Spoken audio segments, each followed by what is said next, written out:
interesting quotes about the future of Chelsea and their ownership from their co-owner Todd Boehly, who says the owners could go separate ways if they can't agree on the future of Stamford Bridge. Well, Boehly has been speaking to Bloomberg and suggests plans over a redevelopment of Chelsea Stadium could define whether he stays in partnership with Clearlake Capital. Chelsea are considering whether to leave Stamford Bridge, to expand it. Earl's Court is seen as a possible new location for a stadium. These then the quotes from Todd Boehly, who says we have to think long term about what we're trying to accomplish. We have a big stadium development opportunity that we have to flesh out. That's going to be where we're either aligned or we ultimately decide to go different ways. The status quo is something that's just fine. We've learned from each other and we're going to be able to work it out any which way. If you look at the evolution of the team, we've been aligned on what we're trying to do and what we're trying to build. It's a team that's young. It's a team that's got long contracts. All of these things were new. In order to do all these things we've done, it's because we're aligned. We're executing on a plan that ultimately will have Chelsea where it belongs. We're sitting in the top four of the table. The civil war between Chelsea owners is real and open. Anybody can see it. Everybody can see it. You have just to read between the lines. Every time Todd Boehly goes to the media, you can tell the tension is there.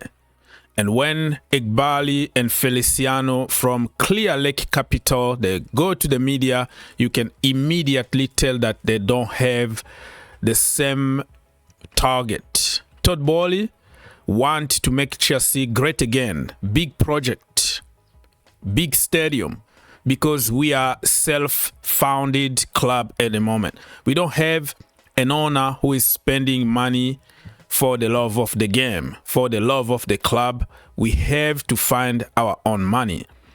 And in order to do that, you need big project. You need a bigger stadium very quickly so you can make enough money to compete with big teams.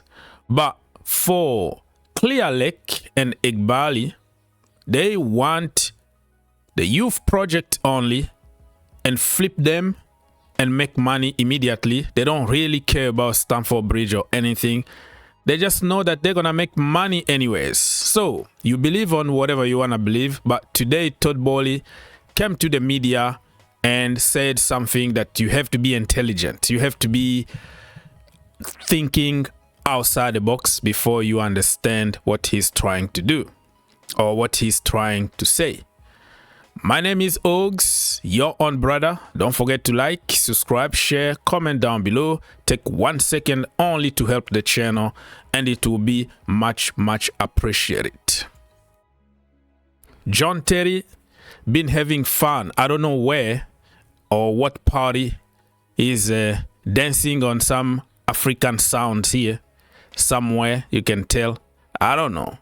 It's a fair, it's a whatever. So yeah, good to see the captain having some fun. You know, Chelsea legend John Terry right there.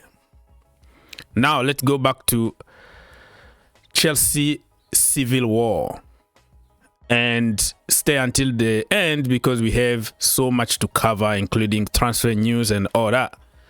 So after the interview Todd Boehly gave today to Bloomberg, you can tell exactly that he's not happy, and he even threatened to go his own way if they don't agree on the stadium. It's a long interview. I'm not going to be able to talk about everything. You can go yourself on the website and read everything Todd Boehly said. So Todd Boehly suggested that the owners could split. That is the key word. They could split, okay, over the stadium plan. I just explained that the Clearlake, they don't care about spending money on the stadium. They know they're going to make money anyways from Chelsea. So you are like, let's say, Brighton kind of project of selling young players, buying them cheap and selling them expensive. They're going to have money anyways. But Todd Boehly, he owns the Dodgers. He got shares also at Lakers. He knows that big money, if you spend big, you're going to also make money, a lot more money than if you're still small. Boehly favor Earl's Court, which is close to Stamford Bridge. He want to move to a bigger location where we can build, I don't know, more than 70,000 seats over there. That is going to be amazing. By the way, let me ask you something. If you have to choose between moving from Stamford Bridge to going to Earl's Court, what is going to be your choice? It's not far away. You can walk for like 7-10 minutes and you are already the other side. The problem is the pitch owner. You know, the pitch owners, they have the right to say no. So it's going to be another legal situation there, unless if they can transfer the pitch owners to the new site and change laws and the regulations around Stamford Bridge and Chelsea. It's going to be a long way to go. Clear Lake still exploring all options. 2025 clarify is possible. So this year we might know if Todd Boehly is leaving or they agreed on the stadium and they keep on working together and all that. So this is from Ben Jacobs here. Like I said, I can't really talk about every single little things.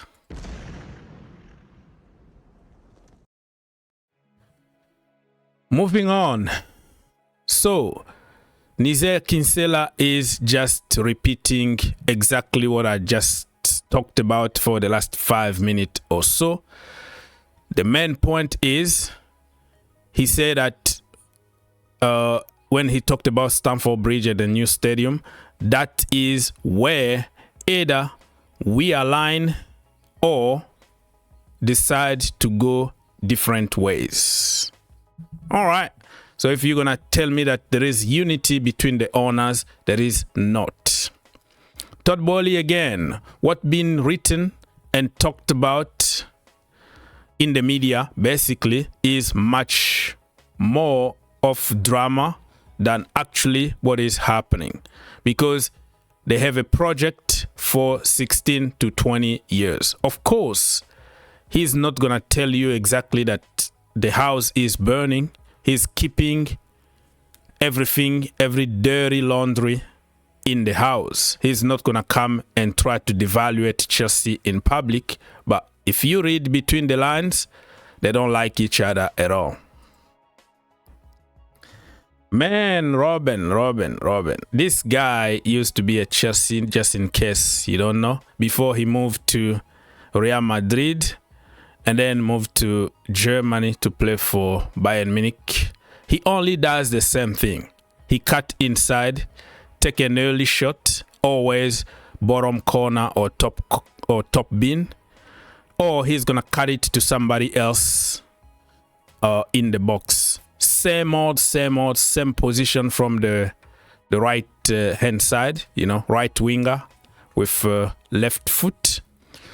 I tell you what, this guy here, Robin, he will never ever played under Maresca because he doesn't know how to do anything else. You put him as a number 10, absolutely crap. You put him in the other wing as a left winger, he's absolutely crap. He's only one-footed right winger. He does the same thing over and over again, but doing it to the perfection. That's what you call specialist. And Maresca hate specialist. He said, in today's football, you have to be a football player and not a specialist, because I'm going to change you. You have to be able to play different positions, 10 positions. You play everywhere I want you to play. But this is a Ballon d'Or material. He got nominated so many times in the Ballon d'Or. Absolutely baller. The moral of the story is, there is no only one way of playing football, and just because you don't value one player in your system doesn't mean that that player is a flop. We move. Chelsea have moved themselves into contention to sign Atletico Bilbao Nico Williams. Yeah, this news been there for the last couple of years. It's going to be a long way to go, though, if Chelsea got rid of Jadon Sancho. I don't want Jadon Sancho to go. Nico Williams is going to cost 60 million. He is on 200k a week. Chelsea don't pay that kind of money. And I think that is just paper talk. I don't see Williams coming to Chelsea. In my humble opinion, we should keep Jadon Sancho. I still believe that he's a good player who's been misused and abused by Maresca Ball, just like anybody else in the team. Nobody is improving. Everybody is playing out of positions in a very crappy system.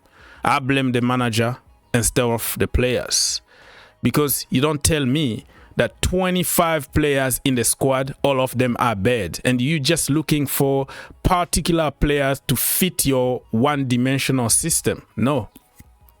You have to be creative. You need a plan B, a plan C, plan D.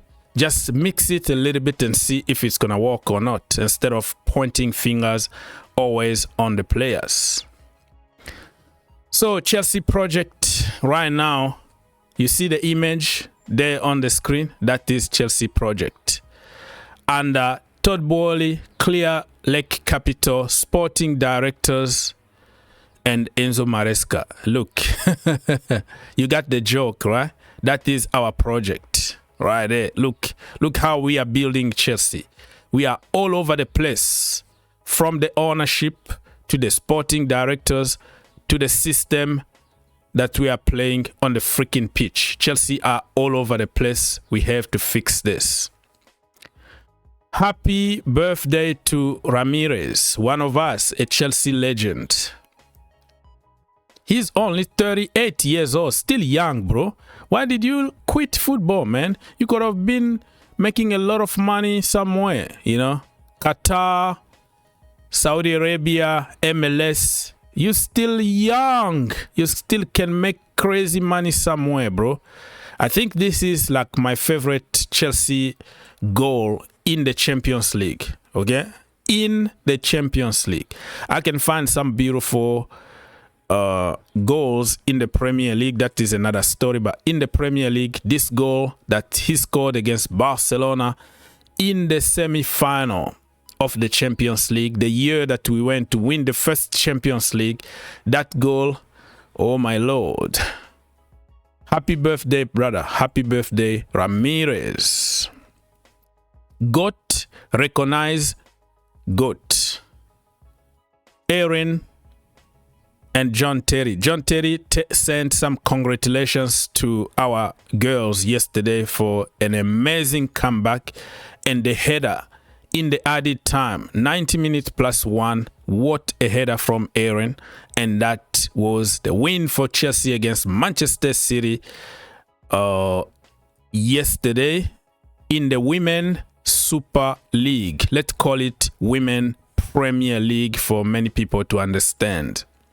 So, Erin is a GOAT. She is absolutely amazing. One of the best in the business. I hope that we can beat Manchester City one more time. It's going to be on Thursday at Stamford Bridge for UEFA Women Champions League. They beat us in the first leg away, but now it's time to punish them at Stamford Bridge and qualify for the semi-finals of the Champions League. All right, so we talked about pretty much everything here. Just to remind you that the Blues are back in training. They had a little bit of vacation for those who didn't go to international duties.